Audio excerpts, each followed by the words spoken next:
এই মুহূর্তে রয়েছে রাজ্যের সমস্ত কৃষকদের জন্য বিরাট বড় সুখবর।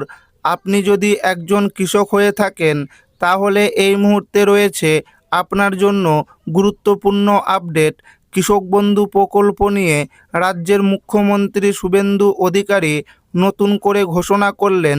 কী ঘোষণা করলেন?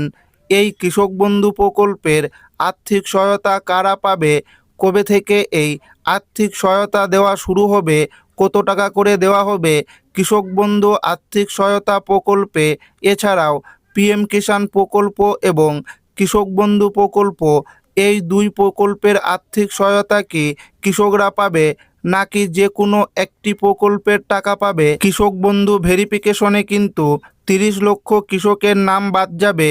তো কাদের কাদের নাম বাদ যাবে এবং কাদের নাম বাদ যাবে না, এছাড়াও কৃষক বন্ধু প্রকল্পের উপভোক্তাদের জন্য দেওয়া হয়েছে নতুন নামের লিস্ট। এই নামের লিস্ট আপনি কোথায় গেলে পাবেন? আপনার নাম রয়েছে তো এই লিস্টে, সমস্ত কিছু জানিয়ে দেব আজকের এই ভিডিওটিতে এবং আপনাদেরকে প্রমাণ সমেত দেখাবো। তাই ভিডিওটি শেষ পর্যন্ত দেখবেন এবং আপনি কোন জেলা থেকে দেখছেন অবশ্যই কমেন্টে লিখে জানাবেন। আগামী মাসেই মিলছে কৃষকদের আর্থিক সহায়তা 10,000, 9,000, 4,000, 30 লক্ষ কৃষকের নাম বাদ। কৃষক বন্ধু প্রকল্প চালু থাকবে জানালেন মুখ্যমন্ত্রী। তার জন্য পূরণ করতে হবে নতুন ফর্ম। 30 জুলাইয়ের মধ্যেই সেই কাজ শেষ হবে, একথা জানান রাজ্যের মুখ্যমন্ত্রী শুভেন্দু অধিকারী। এছাড়াও তিনি জানান রাজ্যের কৃষকরা পিএম কিষাণ প্রকল্পের মাধ্যমে বছরে 9,000 টাকাও পাবেন। গত সোমবার রাজ্যের কৃষকদের বিভিন্ন প্রকল্প নিয়ে মুখ্যমন্ত্রী শুভেন্দু অধিকারীর সঙ্গে বৈঠক হয় কৃষিমন্ত্রীর।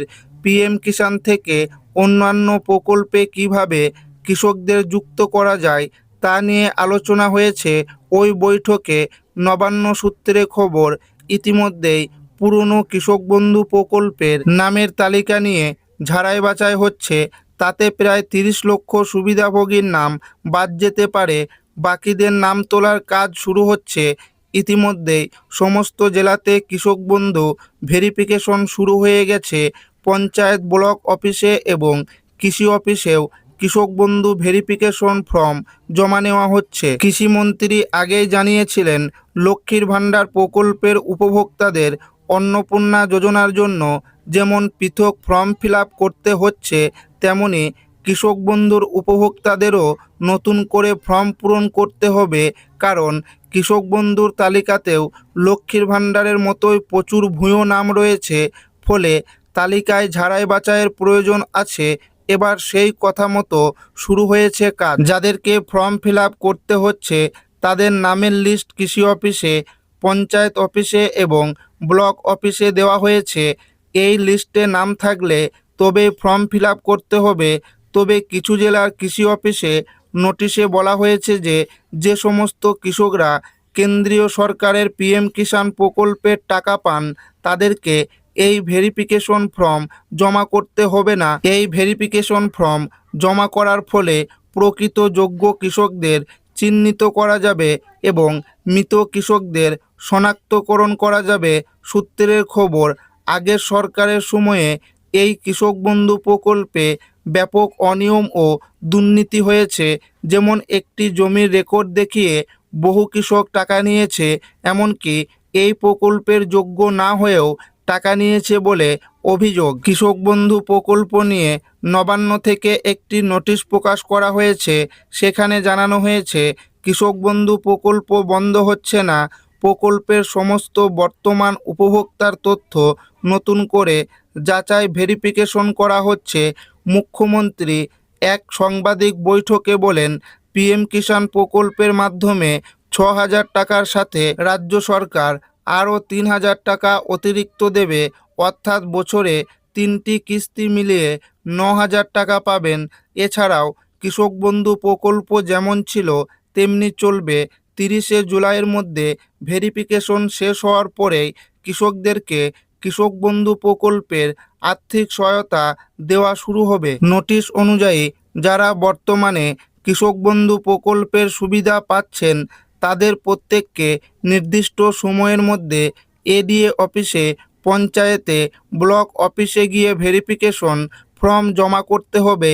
এই কাজ সম্পূর্ণ করার জন্য এই জুলাই মাস পর্যন্ত সময় দেওয়া হয়েছে। কৃষি দপ্তরের সার্কুলারে বলা হয়েছে, কৃষক বন্ধু প্রকল্পের সমস্ত বর্তমান উপভোক্তার তথ্য পুনরায় যাচাই ও পুনর্মূল্যায়ন এবং প্রয়োজনীয় সংশোধন করা হবে।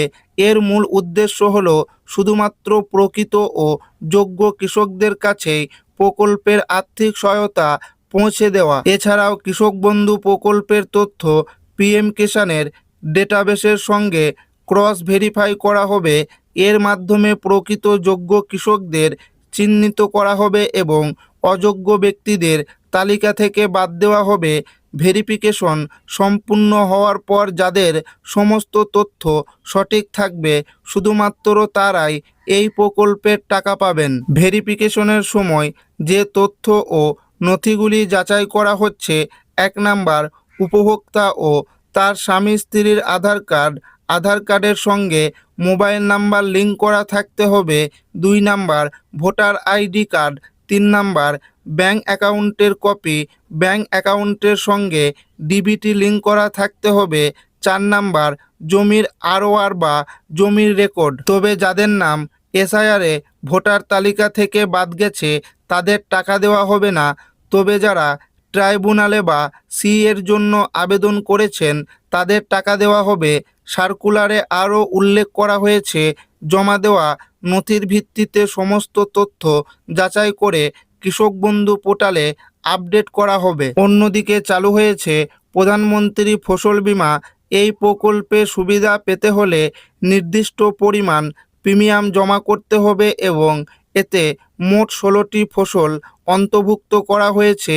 আগে বাংলা শস্য বীমা প্রকল্পে কৃষকদের কোনো প্রিমিয়াম দিতে হতো না, সম্পূর্ণ খরচ বহন করত রাজ্য সরকার। বাংলা শস্য বীমা প্রকল্প থাকবে কিনা এই নিয়ে এখনও কোনো আপডেট আসেনি। সূত্রের খবর, কৃষক বন্ধু প্রকল্পের টাকা আগস্ট মাসের সম্ভাব্য 17 থেকে 21 তারিখের মধ্যে টাকা দেওয়া শুরু হতে পারে। পিএম কিষাণ প্রকল্পে আবেদন করতে হলে জমির রেকর্ড থাকতে হবে। 1 ফেব্রুয়ারি 2019-এর আগে যে সমস্ত কৃষকরা জনকল্যাণ শিবিরে গিয়ে পিএম কিষাণ প্রকল্পে ফর্ম জমা করেছিলেন তাদের ডকুমেন্টসগুলো ভেরিফিকেশন হচ্ছে এবং যাদের সঠিক ডকুমেন্টস থাকবে তাদের নাম পোর্টালে আপলোড করা হবে। এই উপভোক্তারা আগামী 24 নং কিস্তি থেকেই টাকা পেতে শুরু করবে বলে সূত্রের খবর। অর্থাৎ প্রতি কিস্তিতে মিলবে 3000 টাকা। অধিকাংশ কৃষকরাই বলছে, এই সরকার থাকলে অবশ্যই আমাদের কৃষক বন্ধু প্রকল্পে টাকা বাড়বে।